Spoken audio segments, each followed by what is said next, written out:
নমস্কার বন্ধুরা, আপনারা দেখছেন চেতনা টিভি। আপনাদের সঙ্গে রয়েছে আমি স্মৃতি। কেমন আছেন আপনারা? নিশ্চয়ই ভালো আছেন। ভালো তো থাকতেই হবে, কারণ নিজেদেরকে তৈরি করতে হবে ভবিষ্যতের জন্য। কম্পিটিটিভ এক্সামগুলি কিন্তু ধীরে ধীরে খুব এগিয়ে আসছে সামনের দিকে।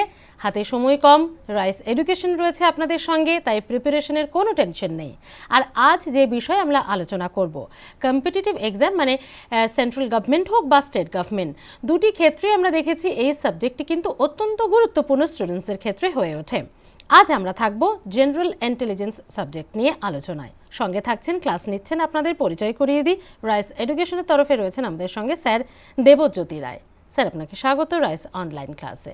নমস্কার স্যার, আমরা কোশ্চেন নিয়ে, টাইম ম্যানেজমেন্ট নিয়ে, সমস্ত কিছু নিয়ে কথা বলবো, তবে শুরুতেই ক্লাসে চলে যাই আগে। আচ্ছা, আজকে আমরা যেই টপিকটা করব জিআইতে, সেটা হচ্ছে ব্লাড রিলেশন, যেটা খুব ইম্পর্টেন্ট যে কোনো এক্সামের জন্য, বিশেষ করে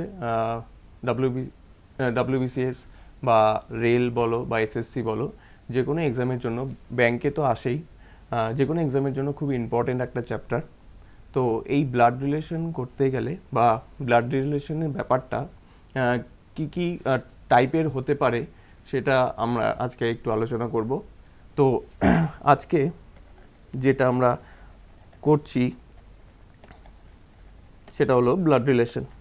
ঠিক আছে, ব্লাড রিলেশনে আমাদের আগে দেখতে হবে যে কত টাইপের হয়।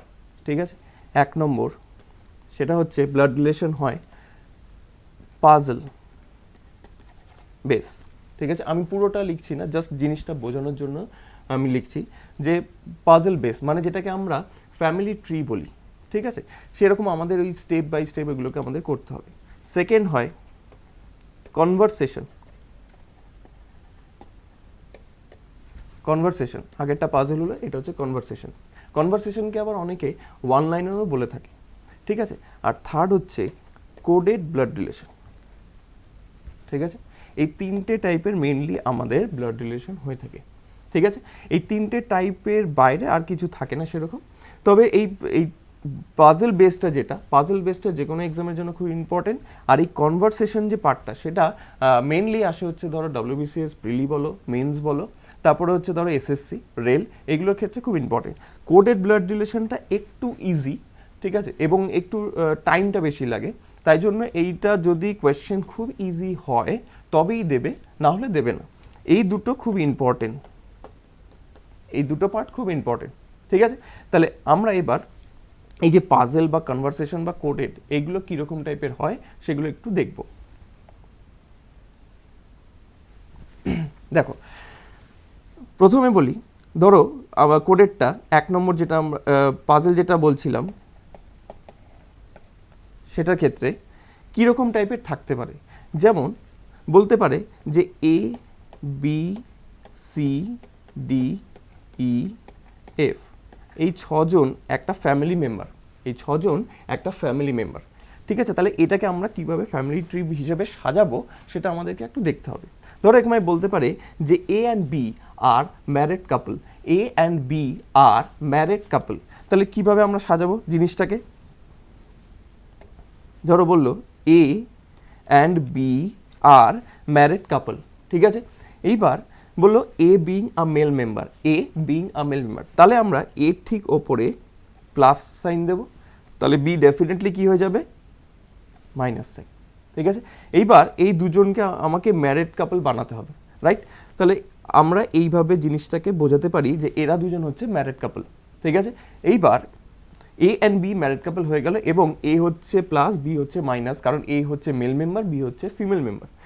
এইবার আমাকে দেখতে হবে যে এইটার ক্ষেত্রে আমার যখন একটা আমার ম্যারিড কাপল তৈরি হয়ে গেল, এর সাথে সাথে আমাদের যে যারা ছিল A B C D E and F, যার মধ্যে দেখো এ আর বি হয়ে গেছে। ঠিক আছে, পরে রইল সি ডি ই এফ। ঠিক আছে, এবার সি ডি ই এফ বললো C is the brother of B, C is the brother of B. তাহলে C is the brother of B, আমরা এখানে কিভাবে জিনিসটাকে সাজাবো সেটা আমাকে দেখতে হবে। C is the brother of, তাহলে ঠিক বি এর পাশে সি কে আমরা এখানে লিখব, যেহেতু ব্রাদার বলেছে অবশ্যই কি হবে, মেল, প্লাস দিয়ে দিলাম। ঠিক আছে, তাহলে সি আমার এখানে হয়ে গেল। এবার বলো D is the brother of A, D is the brother of A, তাহলে ঠিক এর পাশে ডিকে বসালাম, ডি হয়ে গেল প্লাস, ঠিক আছে। তাহলে D is the brother of A হয়ে গেল। এবার তাহলে এখানে ডিও হয়ে গেল, পড়ে রইল ই আর এফ। আমি জাস্ট জেনারেশনটাকে বোঝানোর জন্য কমজনই নিয়েছি, যাতে আমার জেনারেশনটা পুরোটা বোঝানো যায়, ঠিক আছে। এবার দেখো ই বলতে পারে যে E is the son of or daughter of, যেটাই বলুক, E is the son of or daughter of A, তাহলে এ হলে বিও হবে ডেফিনেটলি। তাহলে আমি যদি লিখি ই is the son of A, তাহলে দেখো এটা একটা নেক্সট জেনারেশন চলে আসলো।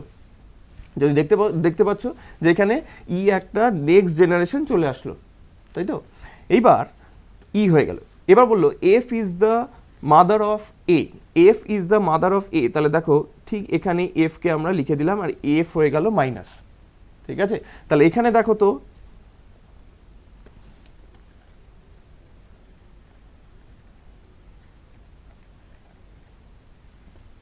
দেখো আমাদের এই ফ্যামিলি চার্টটা রেডি হয়ে গেল। তাহলে এফ এখানে হচ্ছে মাইনাস করেছি, আর এখানে হচ্ছে একটা জেনারেশন, এই একটা জেনারেশন, এই একটা জেনারেশন, তিনটে জেনারেশন আমরা ড্র করলাম। আমাদের জাস্ট এই যে চার্টটা বা এই যে ডায়াগ্রামটা, যে ট্রিটা, সেটাকে তৈরি করার জন্য আমি 6 জনকে মিনিমাম নিয়েছি। এবার আমাদের জাস্ট বোঝানোর জন্য যে কারা কারা সেম জেনারেশনের মধ্যে বিলং করছে আর কারা কারা নেক্সট অর প্রিভিয়াস জেনারেশনের মধ্যে বিলং করছে। এবার দেখো এখান থেকে এবার কোয়েশ্চেন কি আসতে পারে বা রিলেশনটা কি হতে পারে সেটা আমাদেরকে দেখতে হবে। আমাদের এখান থেকে কোয়েশ্চেন করতে পারে যে how is C related to A, how is D related to B, how is F related to B, এইভাবে কোয়েশ্চেন প্রচুর আসতে পারে বা আমাদের রিলেশনটা প্রথমে আগে বানাতে হবে, ঠিক আছে। এবার আমাকে যদি আমি প্রশ্ন করি বা এগুলোকে আমাদের টার্মগুলোকে একটু মাথায় রাখতে হবে। দেখো আমাদের বাংলায় কোনো অসুবিধা হয় না, কারণ বাংলায় আমরা জানি এবং আমাদের ফ্যামিলি মেম্বারদেরকে এদের সাথে রিলেট করতে পারি।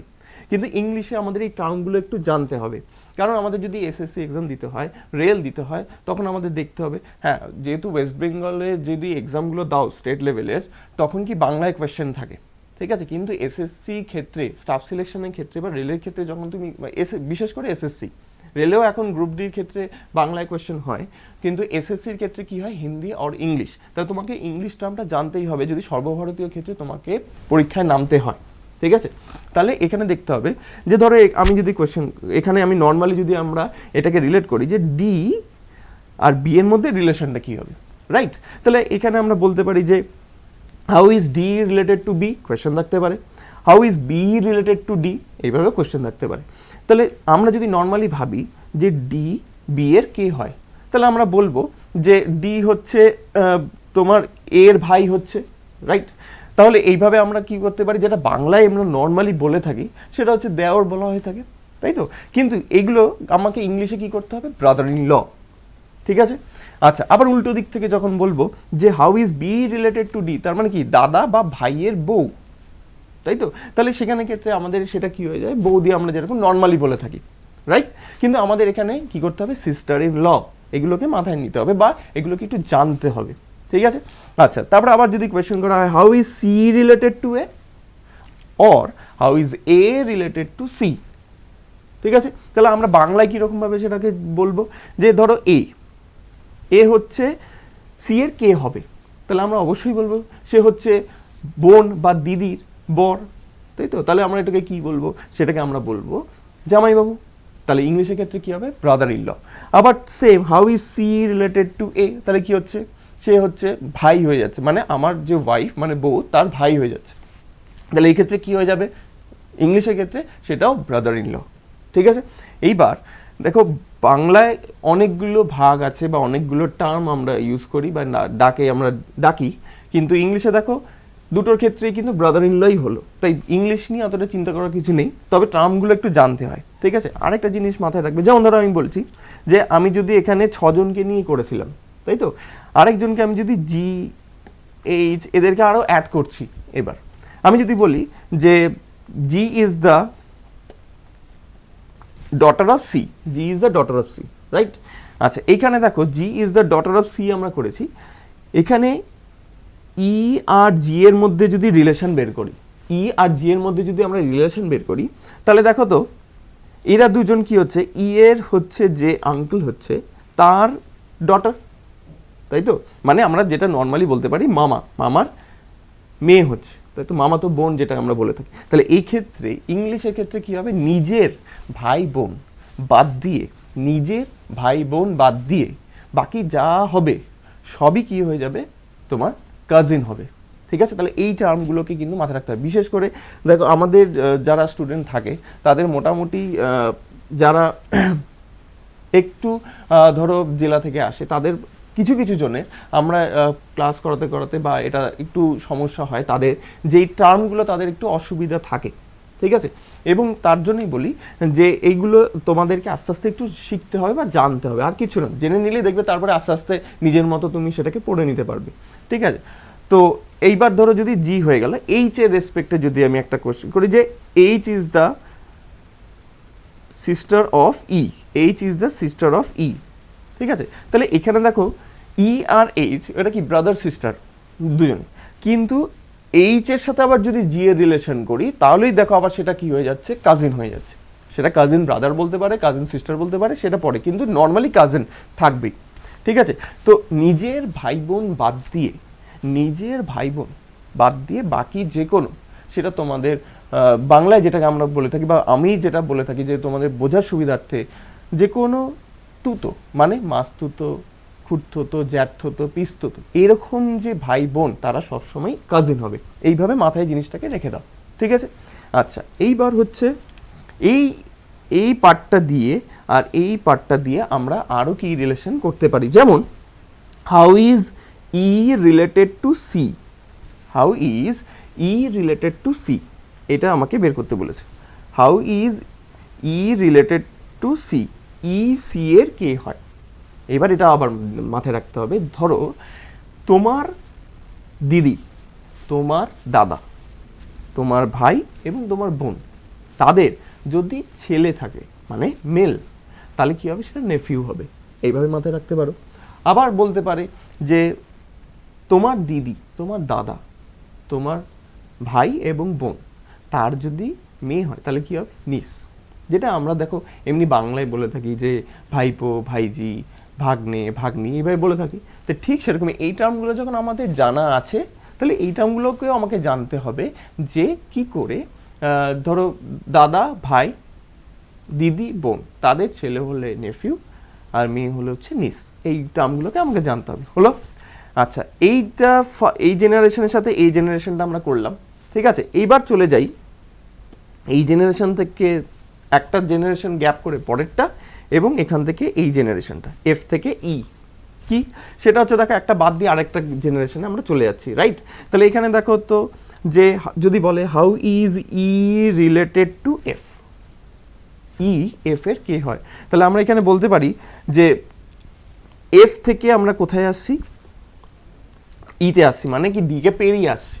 তাহলে একটা জেনারেশন আমরা স্কিপ করে পরের জেনারেশনটায় আসছি, রাইট। তাহলে এবার কি করতে হবে, তাহলে ই হচ্ছে এফ এর কে হয়, মানে আমরা নর্মালি কি দেখতে পাচ্ছি, এফ এর ছেলে হচ্ছে এ, তার ছেলে হচ্ছে ই, তার মানে ছেলের ছেলে।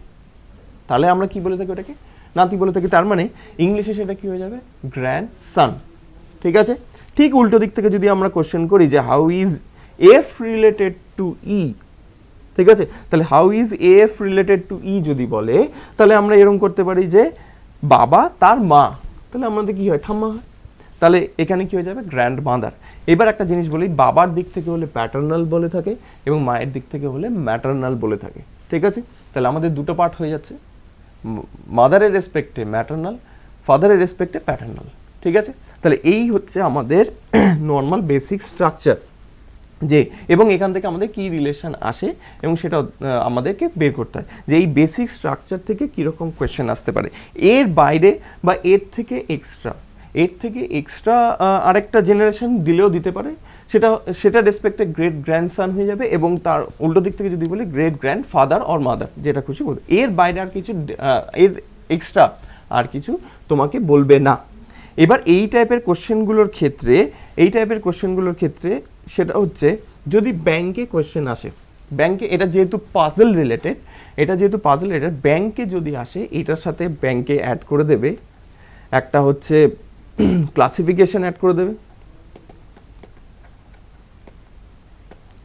এটার সাথেই আবার একটা সিটিং অ্যারেঞ্জমেন্ট দিয়ে দেবে, ঠিক আছে, এটার সাথেই আবার একটা কম্প্যারিজন দিতে পারে, ঠিক আছে। তাহলে এই যে পার্টগুলোকে অ্যাড করে দিলে কি হয়ে যাচ্ছে, ব্যাংকে এটাকে অ্যাড করে দেওয়া হচ্ছে, ঠিক আছে। কিন্তু আমরা বলবো যে নর্মালি WBCS এর ক্ষেত্রে প্রিলি বলো মেন, প্রিলি আর মেনে মোটামুটি সেরকম কিছু থাকে না, ইজি থাকবে, ঠিক আছে।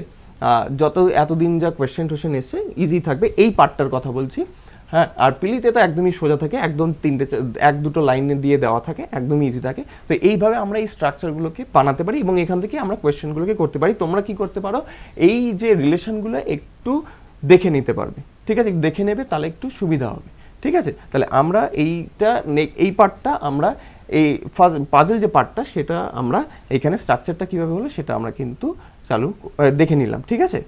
একদমই এই বিষয়গুলো মাথায় রাখতে হবে। একটা ছোট বিরতি নেওয়ার সময় হয়ে গেছে, ফিরে আসছি স্যার বিরতির পর। সঙ্গে থাকুন, ফিরছি ব্রেকের পর।